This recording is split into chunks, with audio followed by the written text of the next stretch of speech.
Okay, listen, ये illustration 12, इसमें आपको सारी एंट्रीज मैं लिख के सॉल्व नहीं करवाता हूं। जो न्यू कैलकुलेशन है या न्यू जनरल एंट्रीज है वो ही मैं आपको लिख के सॉल्व करवाता हूं।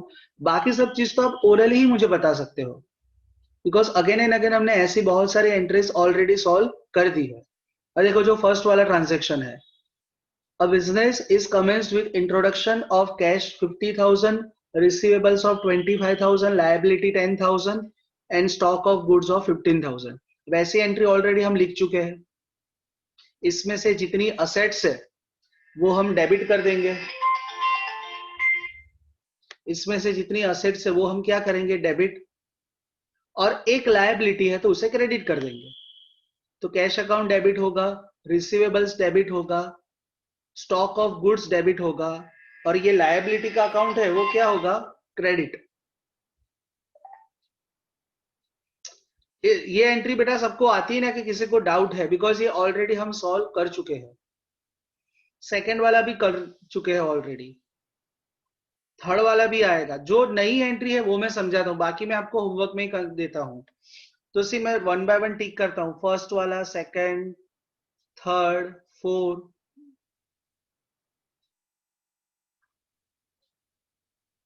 फिफ्थ वाला नहीं आएगा, राइट। तो फिफ्थ वाला मैं आपको एक्सप्लेन करता हूं, ध्यान से देखो। Goods of 30,000 purchased from Royal Stores on credit at 10% trade discount. Royal Stores paid railway freight 200 and wages 1,000 on our behalf। अब ये वाला एंट्री ना शायद, आई एम नॉट श्योर, बेटा किसी ने क्वेश्चन पूछा कि स्पेस रखे, आप लोग ना बेटा स्पेस नहीं रखो। आप क्या करना है सर, अभी मैं अगर सपोज आपको फिफ्थ एंट्री लिखवा रहा हूं तो आप पहले फिफ्थ लिखो, तो बाद की एंट्री आप बाद में लिख देना। आप क्या करना, जो भी एंट्री लिखो उसके सामने डेट वही लिखनी, उसके सामने डेट वही लिखना। तो आप स्पेस नहीं रखोगे, स्पेस में प्रॉब्लम क्या होगा, क्या सम टाइम कम ज्यादा स्पेस रह जाती है। तो आप स्ट्रेट अवे, जैसे अगर मैं फिफ्थ आपको समझा रहा हूँ तो अभी आप फिफ्थ लिखो, जो होमवर्क में दे रहा हूँ वो बाद में उसके नीचे लिख देना। मैं ये बोल रहा था, ये फिफ्थ वाला ट्रांजेक्शन ना शायद ओल्ड टेक्स्ट बुक में अलग होगा, देखो तो, मुझे जहां तक याद है,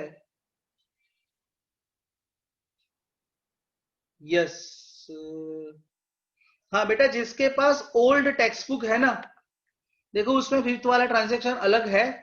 किसी का है देखो फिफ्थ वाला ट्रांजेक्शन अलग, इलस्ट्रेशन 12 का, जो ये है वो नहीं है, ये सब में यही है। ओके, तो यही है सर। जिसका ओल्ड टेक्स्ट बुक है उनका अलग है, ठीक है। आप मुझे मैसेज में आया, तो बेटा एक काम करो, आप लोग इसको चेंज कर दो, और हो सके ना बेटा जिनके पास ओल्ड टेक्स्ट बुक है ना, वो आपको नहीं चलेगी। क्यों? बिकॉज जो ओल्ड टेक्स्ट बुक है इसमें बहुत सारी चीजें है ही नहीं, इनफैक्ट एक पूरा चैप्टर नहीं है। फिर ये जर्नल एंट्री में जो आगे जीएसटी के ट्रांजेक्शन्स है वो भी ओल्ड टेक्स्ट बुक में नहीं है। So those who have old text book तो नई खरीद लेना। सेकेंड पार्ट नहीं खरीदोगे तो चलेगा, सेकेंड पार्ट में कुछ चेंज नहीं है, फर्स्ट पार्ट बहुत अलग है। सो आई अगेन रिक्वेस्ट कि जिनके पास ओल्ड टेक्स्ट बुक है वो नया टेक्स्ट बुक खरीद लेना बेटा। जिसका ये है ठीक है बेटा, अभी मैसेज में लिखा नहीं करो, है तो है। ओके, फिफ्थ वाला देखो, goods of 30,000 purchased from Royal Stores on credit at 10% trade discount. अब ये इतना जो पार्ट है ना वो परचेस का एंट्री है। फिर जो लिखा है, Royal Stores paid railway freight 200 and wages of 1,000 on our behalf. मुझे सिर्फ ये सेंटेंस का कोई मतलब समझाएगा कि royal Stores paid railway freight 200 wages on our behalf, इसका कोई मतलब समझाएगा मुझे कि इसका मीनिंग क्या होता है?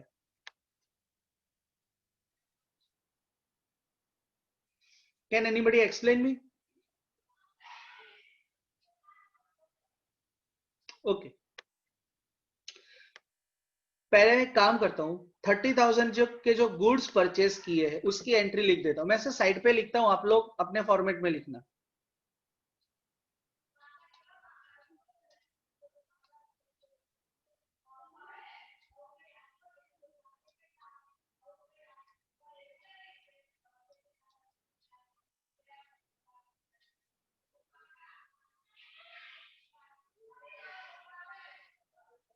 देखो, goods of 30,000 purchase from Royal Stores on credit at 10% trade discount.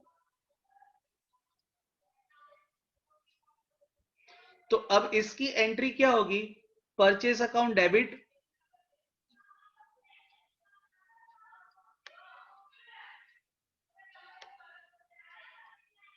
To Royal stores.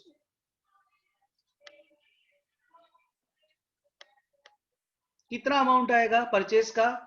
30,000 में से 10% माइनस करो तो 27,000। इतना लिख दो बेटा, फिर आगे का एंट्री समझाता हूं।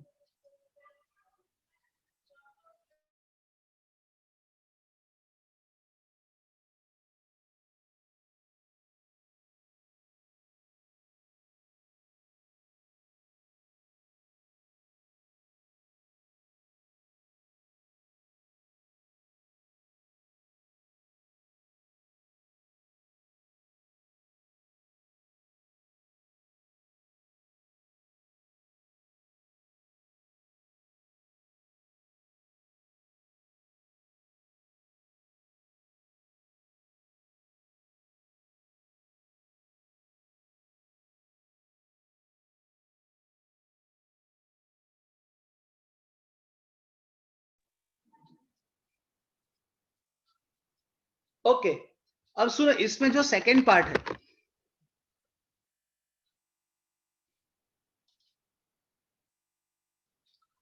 Royal Stores paid railway freight 200 and wages of 1,000 on our behalf. On our behalf का मतलब होता है खर्चा हमारा था लेकिन पेमेंट उसने किया हमारे बिहाफ में। अपने उसका एग्जैक्टली मुझे हिंदी वर्ड तो नहीं पता है कि ऑन अवर बिहाफ के हमारे बदले में, कि हमको पे करना था लेकिन हमने पे नहीं किया, उसने पे किया। But one thing is for sure, ये एक्सपेंस हमारा है, चुकाया उसने है। अब अकाउंटेंसी का ऐसा रूल है कि अगर आपका एक्सपेंस हो तो चाहे आपने पे किया हो या ना पे किया हो, वो एक्सपेंस का अकाउंट आपकी वॉइस ब्रेक हो रही है सर आपकी आवाज कट रही है। सबका वॉइस कट है। सर आपकी आवाज कट रही है। हाँ बेटा, जोड़ रहा हूँ, एक मिनट। हाँ, अभी आई बेटा? हाँ। Now Audible? Is it Audible? Yes, sir. Sure? Yes, sir. अब समझो बेटा, इसका जो सेकंड पार्ट है ना, वो मुझे समझाना है। Royal Stores paid railway freight 200 and wages of 1,000 on our behalf. On our behalf का मतलब होता है हमारा एक्सपेंस था लेकिन हमने नहीं पे किया, रॉयल स्टोर्स ने पे किया। तो बोलो, ये अगर रॉयल स्टोर्स ने पे किया है हमारा खर्चा, तो हम रॉयल स्टोर्स को बाद में चुकाएंगे कि नहीं चुकाएंगे? बोलो। चुकाएंगे सर। चुकाएंगे। यस। अब सुनो, खर्चा हमारा है कि उसका है? हमारा या हमारा बेटा? तो अगर हमारा है तो हमें डेबिट करना पड़ेगा। दो एक्सपेंस है, एक तो रेलवे फ्रेट है और दूसरा वेजेस है। तो इसी में दो एक्सपेंस किए तो दो एक्सपेंस डेबिट कर रहा हूं। एक तो उसने चुकाया है रेलवे फ्रेट, तो railway freight account debit. Railway freight कितना चुकाया है? 200।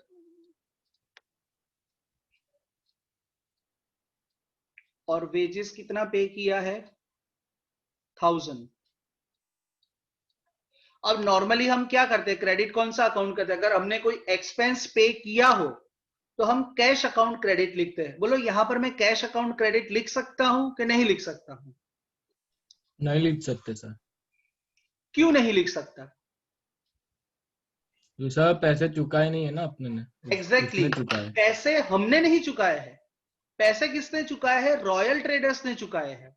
तो सिंपल चीज है, अगर हम चुकाते तो मैं टू कैश लिखता, लेकिन रॉयल ट्रेडर्स ने चुकाए हैं तो यहां पर मैं क्रेडिट कौन सा अकाउंट लिखूंगा? Royal traders account. और एक्चुअली रॉयल ट्रेडर्स को क्रेडिट करके मैं उसको अपना क्या बना दूंगा? क्रेडिटर। क्यों क्रेडिटर बनाऊंगा? बिकॉज ये 3000 आज नहीं तो कल मुझे उसको चुकाने पड़ेंगे। क्यों मैं रॉयल ट्रेडर्स को क्रेडिट करूंगा? Again I am repeating, because royal traders will become my creditor. क्यों क्रेडिटर बनेगा? बिकॉज ये 3000 आज नहीं तो कल मुझे उसे चुकाने पड़ेंगे। तो देखो फर्स्ट एंट्री में भी मैंने क्रेडिट किया था और यहां पर भी क्रेडिट किया। सो टोटल मिलाकर 30,000 मुझे रॉयल ट्रेडर्स को चुकाना बाकी है। पता चला बेटा सबको? ये मैंने आपको दो सेपरेट एंट्री लिखवाई है, टेक्स्ट बुक में एक ही एंट्री होगी, बट आप सेपरेट लिखना ज्यादा इजी रहेगा। Is it clear to all? Sir Royal Trader Yes, sir. Account 1200 आएगा ना, 3000 लिखा अरे है नहीं, आपने। हाँ हाँ हाँ हाँ हाँ हाँ हाँ, सॉरी सॉरी बेटा, 3000 मैंने 200 को 2000 समझ लिए, इसलिए सॉरी। 1200 आएगा बेटा, वो मैंने 200 को 2000 समझ लिए बेटा, वो करेक्शन कर लेना। I thought it was 2000, so that's why. बेटा इसमें कोई डाउट है किसी को?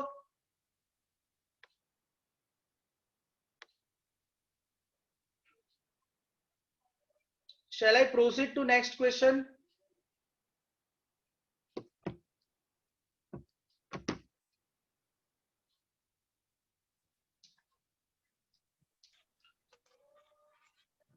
Okay, now sixth.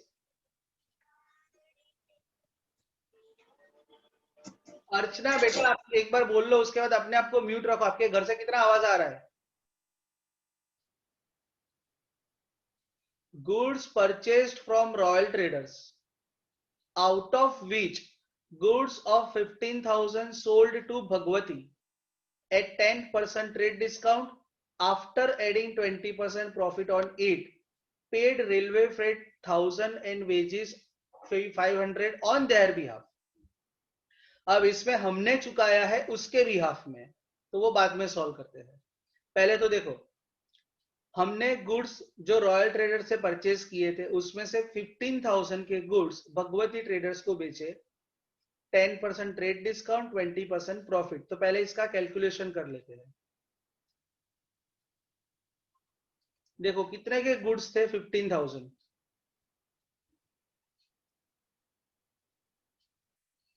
उस पे ऐसा लिखा हुआ है 10% ट्रेड डिस्काउंट, 20% प्रॉफिट। तो पहले प्रॉफिट ऐड करो, बाद में ट्रेड डिस्काउंट माइनस करो। ये ऑलवेज याद रखना बेटा, पहले प्रॉफिट प्लस करना और बाद में डिस्काउंट माइनस करना। प्रॉफिट कितने परसेंटेज है? 20 और डिस्काउंट 10। 15,000 का 20% 3,000,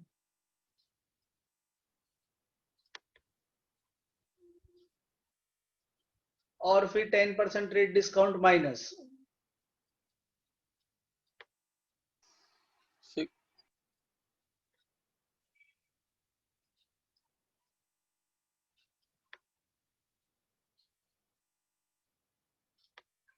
इतने के हमने गुड्स सेल किए।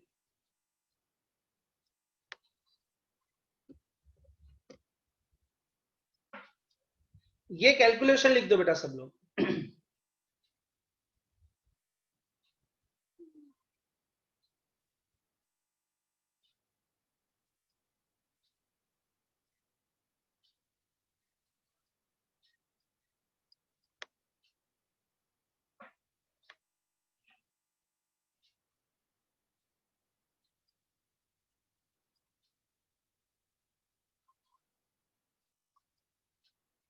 तो जो गुड्स 15,000 के रॉयल ट्रेडर्स से परचेज किए थे वो भगवती ट्रेडर्स को हमने सेल किए 16,200 में। Is it clear to all?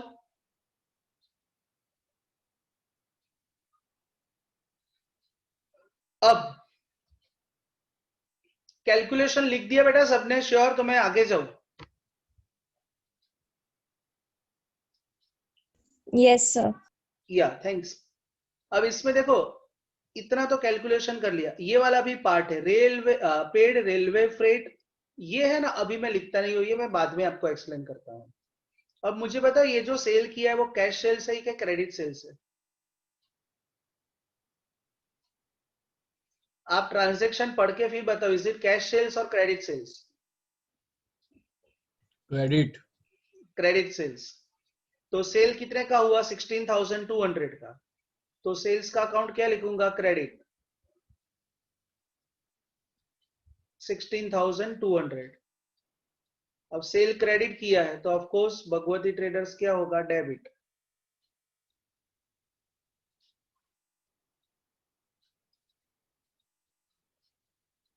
ये एंट्री लिख दो।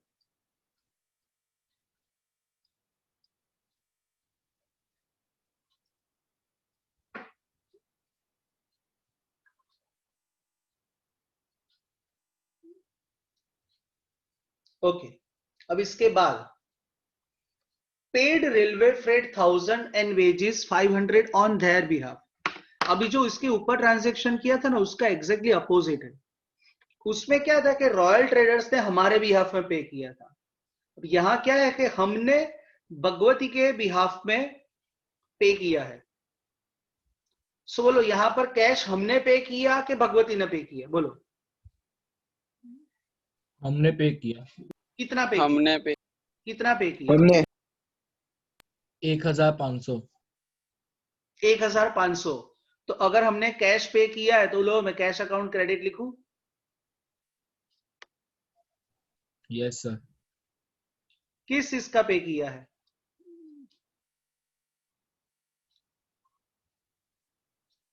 बोलो, ये अमाउंट हमने किस चीज का पे किया है?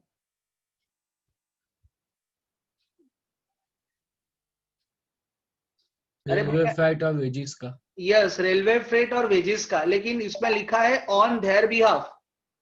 मतलब ये हमारा खर्चा नहीं है, ये उसका खर्चा है। अगर ये हमारा एक्सपेंस होता ना तो मैं रेलवे फ्रेट और वेजेस को डेबिट करता, लेकिन ये हमारा खर्चा नहीं है, उसका। उसका मतलब किसका है? भगवती का। तो यहां पर मैं कौन सा अकाउंट डेबिट लिखूंगा? भगवती अकाउंट। अगर मान लो मेरा एक्सपेंस होता तो मैं एक्सपेंस डेबिट करता। यहां पर भगवती डेबिट करने का लॉजिक क्या है कि ये 1500 जो अभी हमने पे किए हैं ना, वो भगवती से हम बाद में वसूल लेंगे, तो वो हमारी डेटर हो जाएगी। तो देखो 16,200 इसका भी हम कलेक्ट करेंगे और इसका भी 1500 उससे कलेक्ट करेंगे। पता चला बेटा ये सबको? Yes sir. सर बोलो। सर जो हम लोग ने गुड्स परचेज किए हैं रॉयल ट्रेडर से, उसका अकाउंट नहीं लिखना है? बेटा वो एंट्री तो हो चुकी है ना। सर उसके ऊपर वाले में रॉयल स्टोर्स था और इधर 6th वाले में रॉयल ट्रेडर्स दिया हुआ है। बेटा वो प्रिंटिंग मिस्टेक है, दोनों सेम ही है।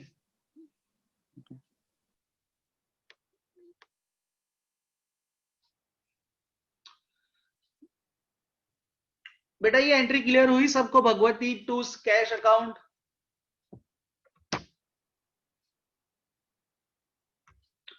Okay, now moving to next, 7th वाला। Goods of 50,000 purchased from Kruti at 10% trade discount and 10% cash discount. Half amount paid by check. तो अभी देखो, पहले तो मैं क्या करूंगा? 50,000 है, उसमें से 10% ट्रेड डिस्काउंट माइनस कर दूंगा। तो 50,000 का 10% 5,000 माइनस करो तो कितना होगा? 45,000।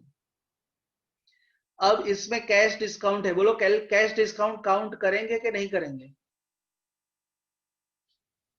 सर हाफ अमाउंट पे करेंगे। हाफ अमाउंट पे करेंगे, वेरी गुड। तो अभी मैं यहां पर कौन सा अमाउंट लिखूंगा? 45,000। परचेस किया कि सेल किया है? परचेस। परचेस ध्यान से देखो, मैंने वो 50,000 नहीं लिखा हुआ है। 50,000 क्यों नहीं लिखा? बिकॉज उसमें से ट्रेड डिस्काउंट माइनस करने के बाद लिखो। अब इसको दो अमाउंट्स में मैं स्प्लिट करूंगा। क्यों दो अमाउंट में स्प्लिट करूंगा? बिकॉज आधा उसने चेक, हमने चेक दिया है, और बाकी का आधा क्या होगा? क्रेडिट होगा। Yes Yes. सर।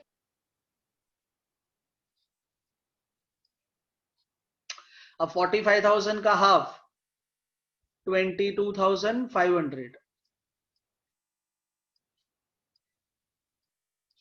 अब ये जो चेक दिया है उस पे मैं डिस्काउंट माइनस करूंगा 10%, सो होगा 2250। माइनस करोगे तो आएगा 20250।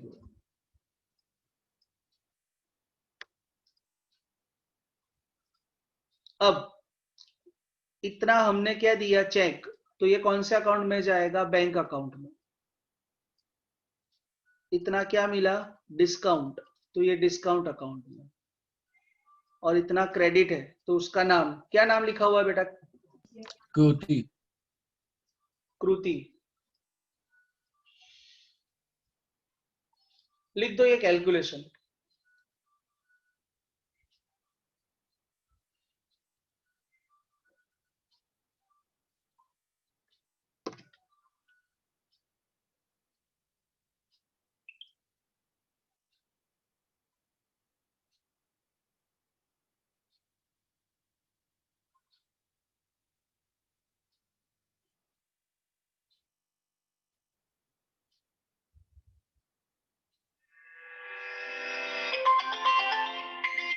हेलो,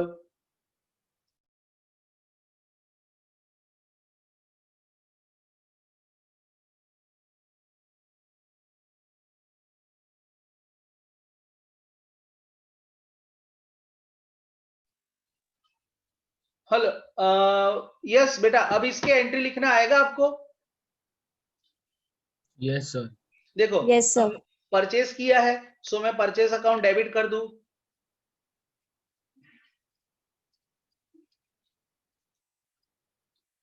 कितने का परचेस है? 45,000। अब परचेस डेबिट होगा, सो वी नो बाकी सारे अकाउंट्स क्या कर देंगे? क्रेडिट। अब बाकी जो जो अकाउंट है, एक तो देखो ये डिस्काउंट दिख रहा है पहला, तो डिस्काउंट अकाउंट, इसका ऑर्डर बेटा ऊपर नीचे होगा ना तो चलेगा कि आपने डिस्काउंट पहले लिखा, कृति बाद में लिखा, इट्स ओके। फिर बैंक,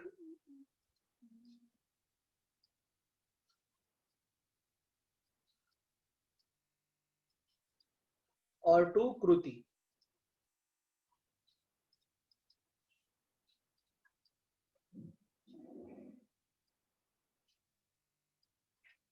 लिख दो ये सब लोग।